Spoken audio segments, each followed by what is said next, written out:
तो ये क्वेश्चन देखते हैं अब हम। ठीक है, क्वेश्चन नंबर 3.4।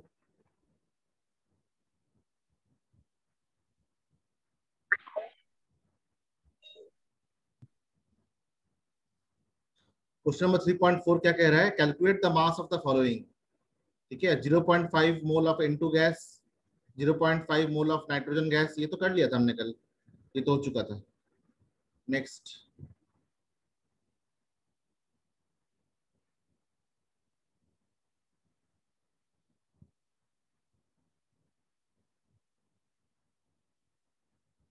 ये क्वेश्चन था, calculate the number of the particles. ठीक है,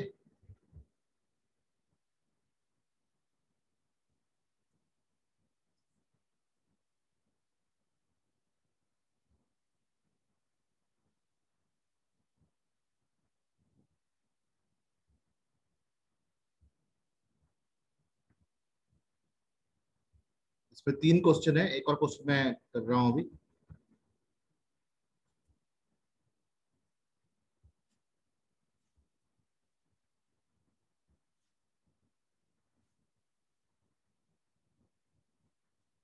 एक और क्वेश्चन है,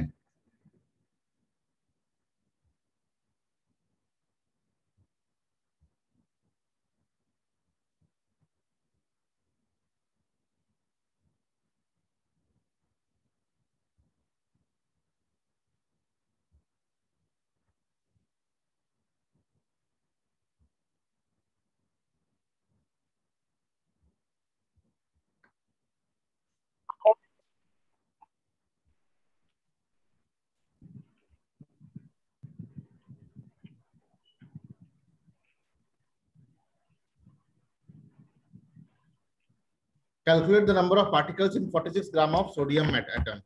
तो कल मैंने एक शॉर्टकट फॉर्मूला बताया था आपको कि नंबर ऑफ मोल्स निकालने के लिए हम क्या करते हैं, 1 नंबर ऑफ मोल्स को n लिखते हैं हम, इज इक्वल टू गिवन मास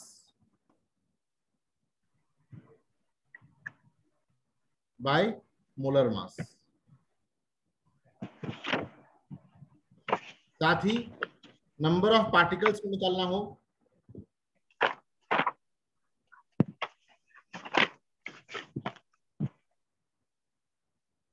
तो क्या करते हैं हम, number of moles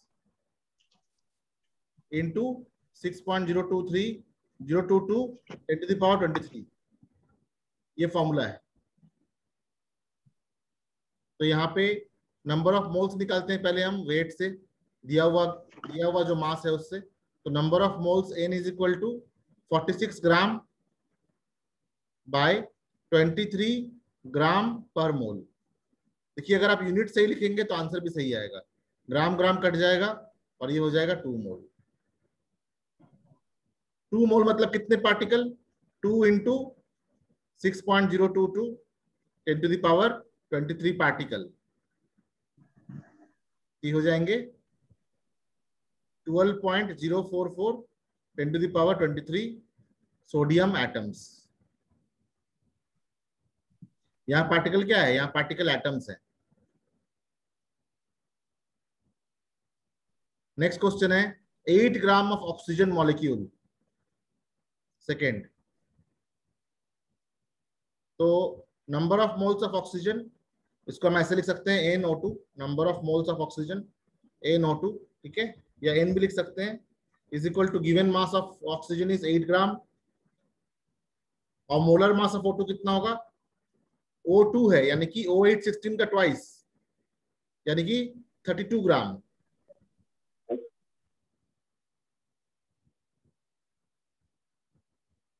thirty two gram per मोल, यानी कितना हो जाएगा ये 0.25,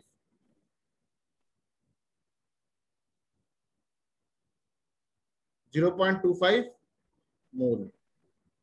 पार्टिकल कितने हो जाएंगे ये, 0.25 मतलब 1/4 इंटू 6.022 10⁻23 O2 मॉलिक्यूल्स। इसको 2 से डिवाइड करते हैं, 2 से ये हो जाएगा 3.011, फिर 2 से डिवाइड करेंगे तो कितना हो जाएगा 1.5, will be around 1.5 into 10⁻23 O2 molecules,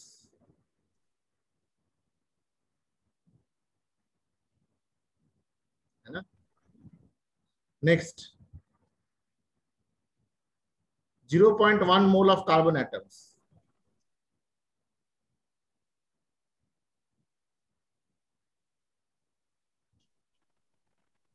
तो 1 mole carbon atom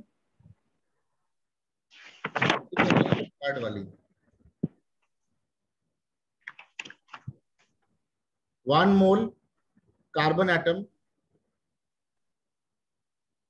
means 6.022 10⁻23 atoms. तो 0.1 मोल मतलब कितना हो जाएगा 0.1 मोल कार्बन एटम, इसका मतलब हो जाएगा 0.1 मल्टीप्लाई करेंगे इसमें, it will become 6.022 10⁻22 atoms. Power में चेंज कर देंगे, ठीक है। So all the answers we have got now.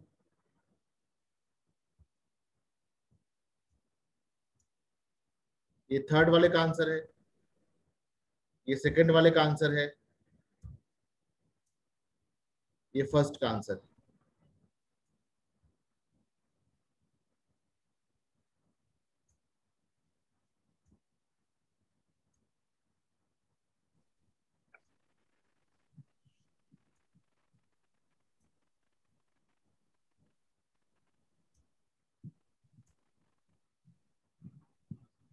Okay, समझ गए, आगे बढ़े। Should we go ahead now?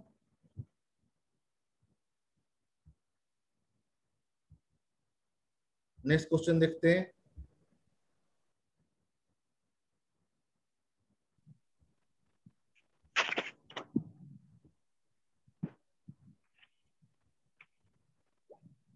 Page number 42 का पहला question.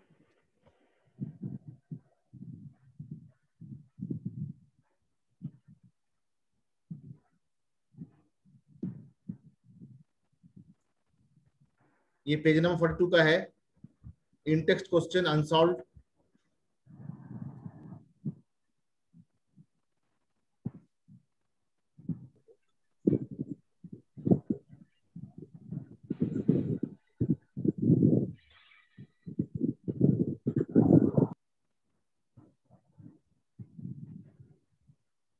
If 1 mole of carbon weighs 12 gram, what is the mass in grams of 1 atom of carbon? ठीक है, 1 mole carbon corresponds to 12 gram. So 1 atom of carbon will correspond to how many gram? तो कैसे करेंगे?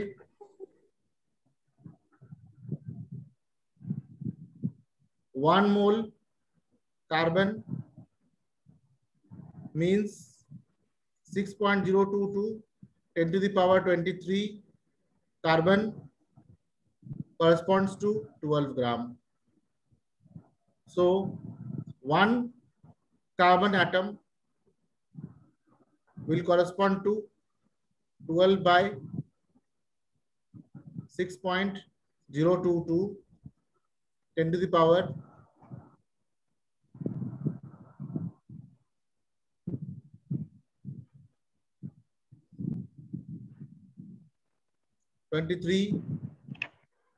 gram. Approximately it will become equal to 0.5. No, it will become approximately equal to 2 into 10⁻23 ग्राम। 6 के बाद 0.2 का कोई value नहीं है, बहुत कम है ये, so we can consider this as 6 only. तो इसको हम 2 से कर सकते हैं, और अगर हम परफेक्टली डिवाइड करेंगे then also it will come around 1.999 ऐसा आएगा, so we can take it as 2। ठीक है, नेक्स्ट क्वेश्चन देखते हैं।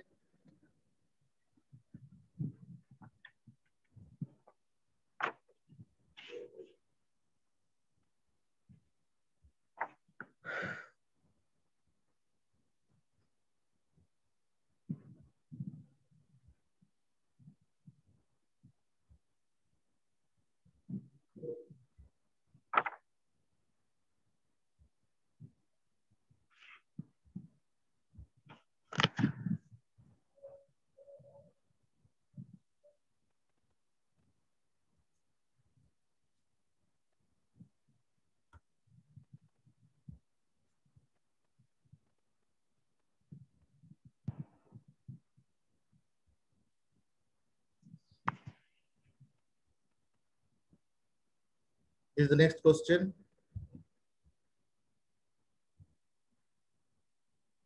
Which has more number of atoms, 100 gram of sodium और 100 ग्राम ऑफ आयरन? ठीक है, निकाल लेते हैं नंबर ऑफ मोल्स दोनों का। ठीक है, number of moles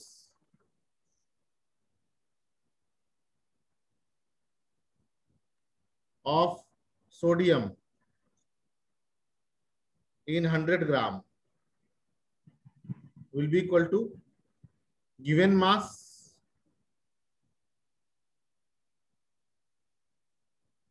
by molar mass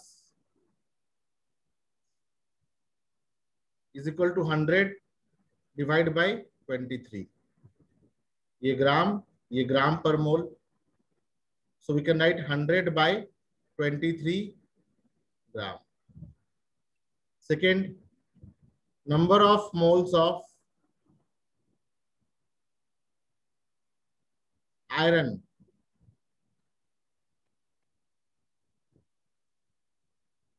in 100 gram will be equal to given mass by molar mass will be equal to 100 by 56 gram per mole is equal to 100 by 56 मोल। अगर numerator same है तो जिसका denominator ज्यादा होगा वो क्या होता है, वो फ्रैक्शन कम होता है ना। दोनों को अगर हम कंपेयर करेंगे, since 100 by 56 is lesser than 100 by 23, therefore there will be more sodium atoms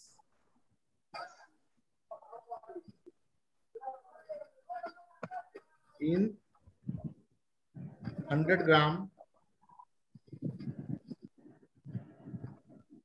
as compared to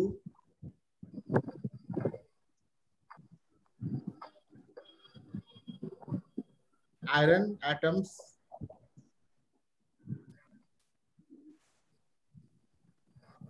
in 100 ग्राम। समझ में आ गया? इसको डिवाइड भी कर सकते हैं, डिवाइड करने से पहले ही हमें दिख रहा है कि ये फ्रैक्शन जो है इसमें डिनोमिनेटर बड़ा है तो ये कम है ऐसे भी। तो हमें निकालना क्या था कि किसमें कम नंबर ऑफ एटम्स है, तो कम नंबर ऑफ, ज्यादा नंबर ऑफ एटम्स किसमें है, सोडियम में ज्यादा होगा क्योंकि डिनोमिनेटर कम है इसका। नेक्स्ट,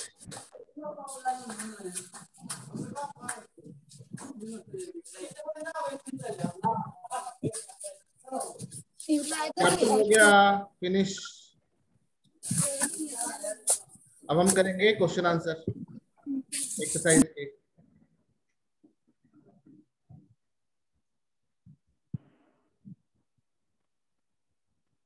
कौन करेगा मेरे साथ एक्सरसाइज क्वेश्चन सॉल्व, जल्दी जल्दी।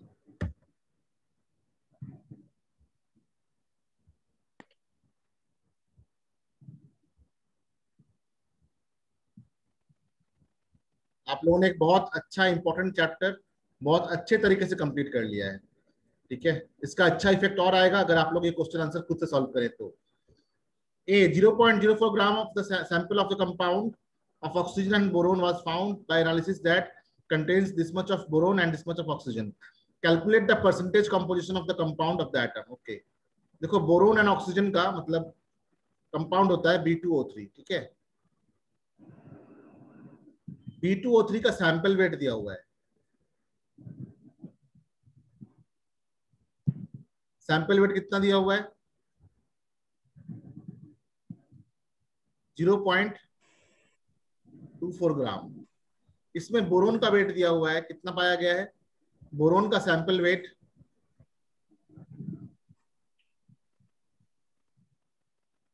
पाया गया है 0.096 ग्राम और ऑक्सीजन का सैंपल वेट पाया गया है 0.144 ग्राम। तो अब पूछ रहा है कि कितना परसेंट बोरोन है और कितना परसेंट ऑक्सीजन है, ये निकालना है। ये सिंपल मैथ है, कोई केमिस्ट्री नहीं है इसमें। देखो, percentage of boron will be weight of boron divided by total sample weight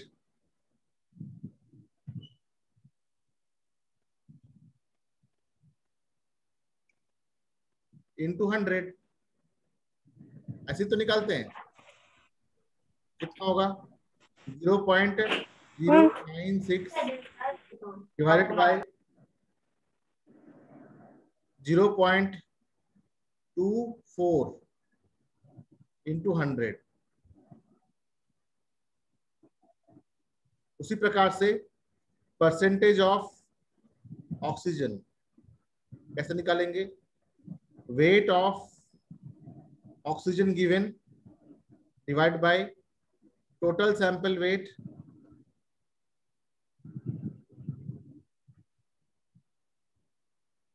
into 100 is equal to 0.144 divided by 0.24 into 100।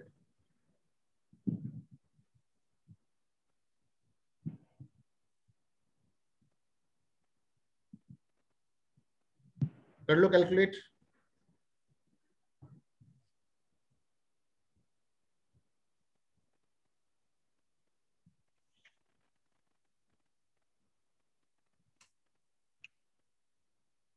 ये हो जाएगा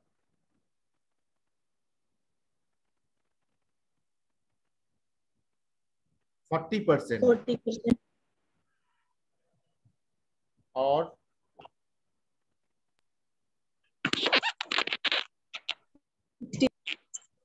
ऑब्वियस है 60%। तो अगर मान लो कि हमें ये कैलकुलेट नहीं भी करना होता तो हम किसी एक को कैलकुलेट करके दूसरा निकाल सकते थे। क्यों? टोटल कितना होना चाहिए? टोटल 100% होना चाहिए। तो 100 माइनस 40 करेंगे तो कितना होगा? 60 होगा। ऐसे भी निकाल सकते थे हम, लेकिन हमने क्या किया? जो गिवन डेटा है उससे निकाला। नेक्स्ट,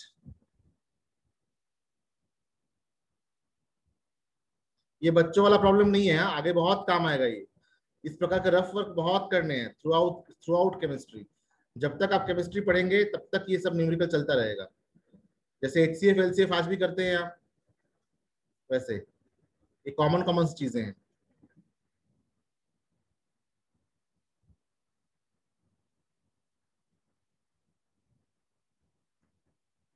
ये बहुत बेसिक है और बहुत ज्यादा काम आता है केमिस्ट्री में।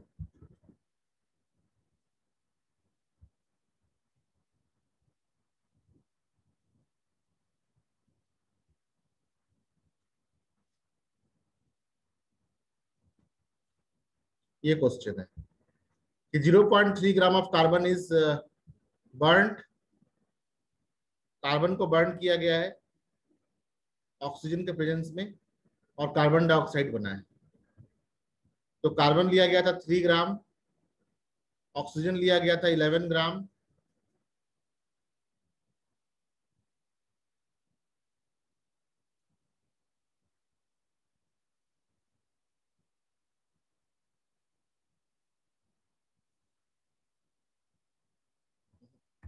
ऑक्सीजन लिया गया था 8 ग्राम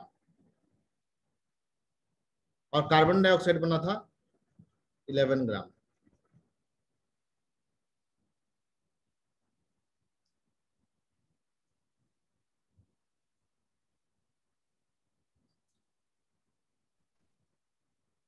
तो अगर हम इसका मोलर वेट देखें तो ये अगर एक एक मोल का रिएक्शन हो रहा है, इसका रेशियो क्या आएगा बैलेंस्ड। अगर ये C+O2 CO2 बन रहा है तो रिएक्शन बैलेंस्ड है, यानी कि इसका 12 ग्राम इसका 32 ग्राम से रिएक्ट करके इसका 44 ग्राम बनाता है। 12 ग्राम इसका वेट है, 32 ग्राम इसका वेट है, 44 ग्राम इसका वेट है, मोलिकुलर वेट 12 + 32। तो अगर हम इसको डिवाइड करें थ्रू आउट को 4 से, तो उसको 4 से डिवाइड करेंगे तो 4 3s are 12, 4 8s are 32 and 4 11s are CO2। यानी कि ये लॉ ऑफ कौन सा chemical combination, conservation of mass को ओबे कर रहा है ना। So the given data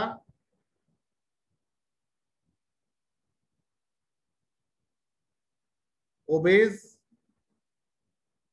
law of conservation of mass।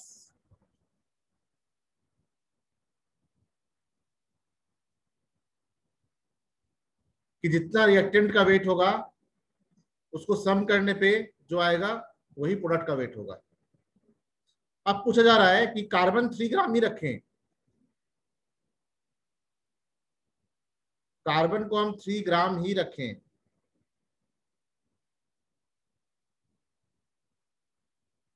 और ऑक्सीजन को हम 50 ग्राम रखें, तो क्या कार्बन डाइऑक्साइड का पैदावार बढ़ जाएगा, बढ़ेगा कि नहीं बढ़ेगा। अगर कार्बन 3 ग्राम हो तो क्या करेगा, कार्बन अपने प्रोपोर्शन के अनुसार आउट ऑफ 50 सिर्फ 8 ग्राम ही यूज करेगा, इसमें से सिर्फ 8 ग्राम को ही यूज करेगा, बाकी को छोड़ देगा, वो बाकी की जरूरत नहीं है। और 42 ग्राम जो है वो एक्सेस रहेगा। कहने का मतलब है कि अगर 1 कप चाय बनाने के लिए आधी कप दूध, आधी कप पानी, 1 चम्मच चीनी और 1 चम्मच चाय की पत्ती लगती हो, तो हम 1 चम्मच चाय की पत्ती दें, 1 चम्मच चीनी दें और आधी कप पानी दे दें और 1 बाल्टा दूध दे दें, तो क्या 1 बाल्टा चाय बन जाएगा। किसी किसी एक कंपोनेंट का ज्यादा होने से प्रोडक्ट नहीं बढ़ सकता, सारे कंपोनेंट जो हैं सही अनुपात में सही प्रोपोर्शन में बड़े होने चाहिए। अगर इसको बढ़ाया जा रहा है तो इसको भी बढ़ाना पड़ेगा, तब जाके ये बढ़ेगा। बात समझ में आई। तो क्या लिखेंगे हम, what is the mass of carbon dioxide formed when 3 gram of carbon is burned in 50 gram. तो हम लिखेंगे, क्या लिखेंगे, even if oxygen is 50 gram then also limited carbon will form limited product only। क्या लिखेंगे, although oxygen is 50 gram but carbon is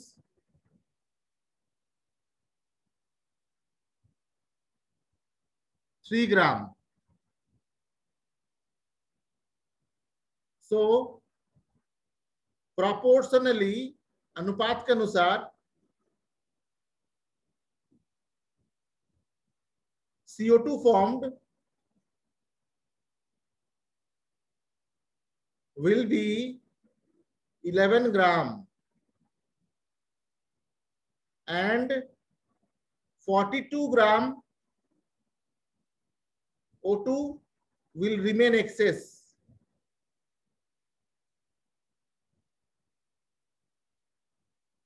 मतलब 1 बाल्टा दूध दे देने से 1 बाल्टा चाय नहीं बनेगा, उसके अनुपात में हमें दूसरे जो कंपोनेंट है उसको भी तो बढ़ाना पड़ेगा, तो वो नहीं बढ़ने से कैसे काम चलेगा। ठीक है, तो जो सबसे कम कंपोनेंट होते हैं, जिसका अनुपात सबसे कम होता है, उसे हम कहते हैं लिमिटिंग रिएजेंट। जो सबसे कम होगा उसी के अनुपात में जो प्रोडक्ट है वो बनेगा, जो सबसे ज्यादा है उसके अनुपात में नहीं। ठीक है, यही है मोरल ऑफ द स्टोरी इस कहानी का। Next,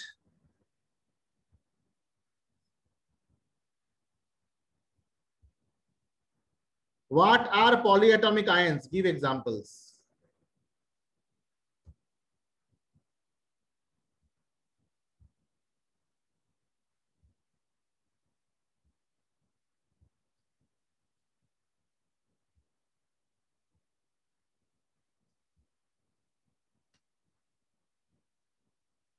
charged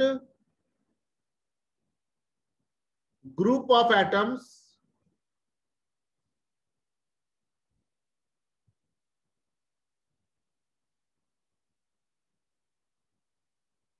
are called polyatomic ions.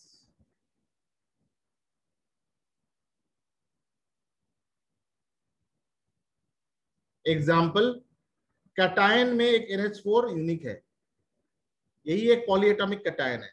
Anion तो कई सारे हो सकते हैं, PO4 3 minus, NO3 1 minus, SO4 2 minus, CO3 2 minus. So these are polyatomic anions.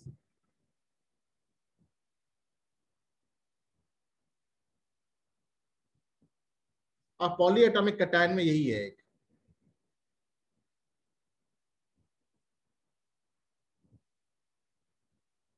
Cations और एनायंस को मिला के बोलते हैं आयंस। आयंस क्या होते हैं? Charged particle, charged atoms. ठीक है,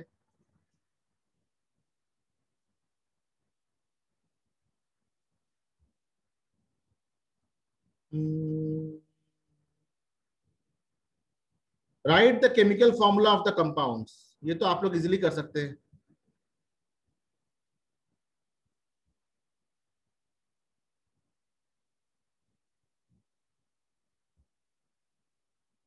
magnesium chloride MgCl2, calcium oxide CaO, copper nitrate CuNO3 whole twice, aluminium chloride AlCl3,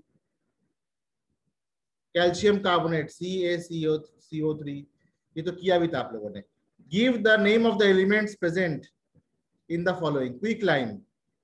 ये है कैल्शियम ऑक्साइड, इसमें एलिमेंट्स कौन कौन से हैं? कैल्शियम है एंड ऑक्सीजन है। हाइड्रोजन ब्रोमाइड HBr, एलिमेंट्स कौन कौन से हैं? हाइड्रोजन है एंड Br है।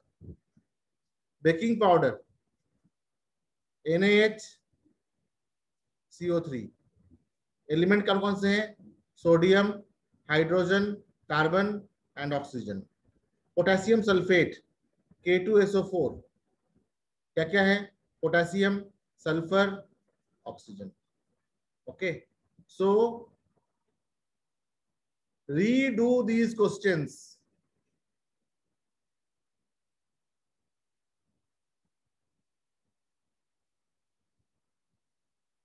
Yourself. ये क्वेश्चन आप खुद से करिए, नहीं करेंगे तो फिर जो समझा है वो बस समझ समझ के रह जाइएगा कि हाँ समझ में ही आ गया, लेकिन कभी भी उसको आप यूज नहीं कर पाएंगे। अगर आप चाहते हैं कि आप उसको यूज करें तो जो क्वेश्चन सॉल्व कर दी गई है उसको खुद से सॉल्व जरूर करिएगा, उसके बाद फिर नए क्वेश्चंस को भी सॉल्व कर सकते हैं।